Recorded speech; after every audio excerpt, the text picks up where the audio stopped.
Hello, beautiful soul family. Shawna L. Francis here for the daily update, daily Ascension update. It is September 9th, 2022, 9/9/2022. This month is going to fly by, I have a feeling. Let's see here. So today, Kryon came through again, and I have to say it was one of the coolest, most fun, energetic experiences I've had in a long time. I mean, probably since some of the work with Metatron 4 years ago with the Clarion Call book and the Healing book. There's a lot of blissful energy, coming out. Today reminded me of that. Kryon, turning it up, really quite beautiful. It was a shorter session today. We actually spent quite a bit of time working with the collective grid. So what's been explained to me is that we're working with kind of a light worker grid here. It's like a train the trainer situation. So as a beacon here, you guys are beacons. We are helping elevate the collective energetic field. They're calling the grid for this group of people. So it's not like the whole planet as a whole. It's not everybody. It's not all of humanity right now. It is specific to the folks who have signed up for this mission. So we did that work today in real time, and I was on cloud nine. I didn't know where I was. So I'll kind of walk you through that and kind of lead you through what happened there. And, I asked him, like, can we do this during our video? This would be so great to be able to bring this to the group. And he kind of, I didn't get much of an answer to that. So anyway, I doubt that what's going to happen today, but I do think that you would be able to tap into this grid yourself and to ask for Kryon for help with your field. Give it a try. Give it a try. All right. And if you've read any of the Kryon books or listened to any of Lee Carroll, this is an incredible creator being. This guy is Kryon, gal, girl, it is tearing down and rebuilding. I mean, on a massive scale, helping with the magnetics and energetics of Earth and other planets, I'm sure. I believe in one of his books, he says he is the one that turned the dials to destroy Atlantis. I know we had a lot of comments about Atlantis yesterday. I talked about my Halls of Amenti experience, and I have a few more Halls of Amenti experiences I can't wait to share with you. Before my awakening, I thought, this is all BS. this whole Atlantis thing cannot be real. But boy, are we just, finding out all kinds of fun stuff, right? This is, I'm experiencing this stuff personally. It's really hard for me to deny it when it's happening directly to me, right? Okay. So he says, we kind of had our pleasantries. He worked on my energy for a couple of minutes when we first started. And it just, whatever he's doing there just gets me, I guess, in a place where I can work more easily with his presence and channel him easier. We strike out into new territory here, the vast newness of this 5D reality. As we step into this, there are a few things that you may want to be aware of in this new landscape. And he starts here, everything you do, say, think, believe can be seen and known by others. We don't have the same separation in consciousness as you do now in this third dimensional existence. There is a sharing of consciousness, and with it comes such comfort of working together as a cohesive unit. So it's not anything to freak out about. I mean, it just becomes our natural state to be just completely in tune with each other, feeling more that sense of oneness. He says telepathy, intuition, communication, the bonds between people, the bonds within large groups, the communion with the land and with the elements, the connectedness to source. Doesn't that sound it sounds amazing, right? Almost like so far-fetched, like how can we ever get there, because we're so far away from that right now. But that's where we're going. You know yourself as an infinite expression of source, and you know everybody else as the same. All right, so it really helps paint a picture of just how deep into the duality that we are. thinking that we're all separate, and our ability to kind of have our own thoughts and not be steeped into telepathy and intuition and knowing what everybody else is doing. I think it's, it's definitely formed who and what we are as a species, right? There will be a harmony never felt before at this level of existence, like the 3D level, sharing a common bond. What will it be like to have everybody knowing your thoughts?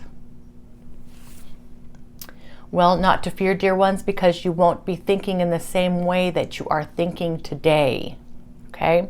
It's a much different paradigm, and it's a different way of experiencing your own personal identity. So I guess that makes sense intuitively, right? So not to freak out about this, this idea that everybody's going to know what you're thinking, and this is going to be a good thing. And what he says here is, don't take for granted your ability to keep your thoughts to yourself. But instead, take this opportunity to get your thoughts in line with your higher purpose. Hear with the truth of what you are beginning to believe at deep levels, in deep ways.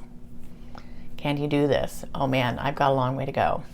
But I'm aware. I'm aware of what this is. I am aware of my thoughts not being who I am. I'm aware of my ego at play. I'm aware of the fear, the judgment, whatever is coming up that makes my mind triggered for something. I think awareness and consciousness of it is the very first step. So we're there, right? I think most of us are at least aware of that this is happening. It's not subconscious anymore, unconscious, right? But instead take this okay, I said this. You are an incredible expression of source, beautiful in every way, having a temporary earthly experience here, and this is changing by the time your species reaches the 5D level. We will have a firm grasp on how to maneuver this transparency and to really embody this idea that we're all one and we are all source. Hard to believe right now. Now is a beautiful time to practice this, to try it on and see what happens.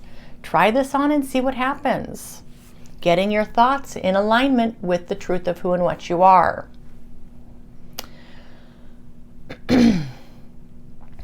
And when you really start carrying love in your heart for everyone you come into contact with, you know that they are just like you, in lesson here on the planet, doing the best they can with what they know and the karma that they came here to pay. They're doing the best that they can at their soul's level of evolution. You can let yourself off the hook, knowing too that this is exactly the same for you. Kind of levels the playing field, right? It's like, you can kind of see how somebody would get puffed up like, oh, I'm so spiritual, I'm so enlightened, and I'm so this, I'm so that, and you're not. I think there's no room for that kind of thing here at this level. So, again, it's just about consciousness, about that stance. We're not better than anybody else with where we're at or this mission that we've chosen. In fact, we're paying off heavy karmic burdens by being of service in this way in this lifetime, according to Mr. Kryon yesterday, right? He says, what a relief, and you're of letting go of worry and letting go of shame. You're letting go of regret. You can just let this love shine for everybody you encounter, anybody you might think of, anybody who is in your world quite blissful. So, and then at this point, he kind of switches gears a little bit. And he says, and Shawna, as we raise you up here right now, firmly into 4D, you are completely aware of your choices. And I'm just like, I'm starting to feel really like that blissful feeling in my body I was telling you at the beginning.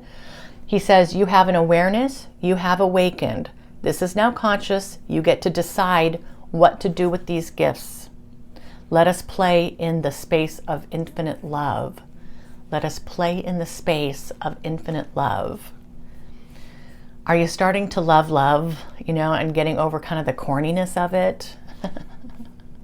I'm still working on that. I'm loving love more, right? And I'm embodying it more, and the softness and the nurturing, and letting go of kind of that old masculine framework I used to work within a lot, especially in my corporate job. So loving love, right? Let us play in the space of infinite love. I just love this. And at this point, I am just like in la la land. I mean, my body is tingling. I feel like I'm levitating, and I'm just I'm just really freaking out. I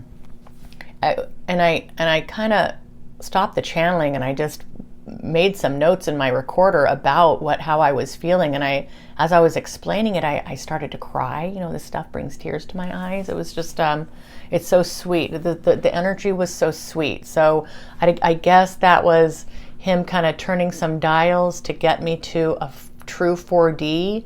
And, I haven't really spent much time talking about 4D. These guys, GFL, haven't really talked much about 4D. I understand that it's kind of that tipping point, right? And it's a stepping stone to get to 5D, which is the ultimate goal here. But, 4D here, embodying love and knowing there are choices. Not quite the 5D yet, but you're getting there. So I was just loving this. And he said, enjoy this, dear one. This is you. I may have tweaked a few dials here and there, but this is who you are, and this is what you're helping to bring to the collective. So amazing to share that. So beautiful. And so he said, let's go ahead and do some work with the collective energy grid, because I was kind of like on cloud 9. He's like, let's go ahead and do this. So how I do this, and how he taught me how to do this, was to first you're really quiet, you cleared your mind, you're at peace, right? And then you just open your heart as big as you can. You open that heart up. And then, I had a few different visuals going on. I've been doing this for a couple of weeks.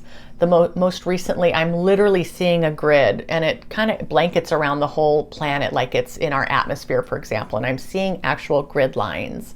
And I feel my energy going up into this grid and magnifying it and lighting it up and connecting in that way. And other times I've seen like bands of energy connect to individual hearts of individual people. So that was really cool. So I think you can, I don't know that there's any wrong or right way to do it. It's like whatever kind of is feeling natural, and it's the intention that's the most important. And as always, I recommend you state your intentions out loud. You're using your throat chakra here to articulate something. It gives it resonance. It makes it stronger, more powerful, that you're able to articulate out loud what it is you're wanting, desiring, planning to do. Those affirmations, so important. So we're sitting there a few minutes into this, working with the grid, and then I'm hearing Kryon in the background, and he's addressing the grid, and this has never happened to me before. And I wasn't speaking, I was listening. So after the fact, I tried to capture what he was saying. And it was like, he had introduced himself. This is Kryon of Magnetic Services. I invite you to step fully into the light with us and let it be known far and wide who you are and how you serve. Be ready to broadcast out your light through action, through thoughts, and through field. Be ready to broadcast out your light through action, through thoughts, and through field. When he breaks it down this way into these 3 areas, it seems more doable. Like I feel like, okay, I can do that. So that was really, really awesome. And another thing that he said here was that the song of the lightworkers is just so loud. Like he said, if resonance or energy had a tone, Melchizedek says that it does, that it would be so loud. And if only we could hear it, but know that those of them on the other side of the veil, they do hear this, and they're super excited. All right, kind of ending this up a little, or wrapping this up a little bit. He said again, there is a bit of a gap. There's a gap with the role models here on the planet who are able to really show others what is possible here in terms of what it means to be here as a singularity, embodying love. There's been a pretty big gap in the role models. The light workers here on the planet will bridge that gap. And he talked about a rainbow bridge from old to new, and the light workers here being the ones who make up that rainbow bridge. And he says that this bridge is infallible and unsinkable, and no darkness can touch this. So just being able to have confidence in that. All right, well, that's it for today. So let's see here. I definitely will not be making a video on Sunday. It's my dad's celebration of life and I've got a full day, but I should be back tomorrow. And until then, I love all of you. Thanks for watching. I'll talk to you tomorrow. Mwah.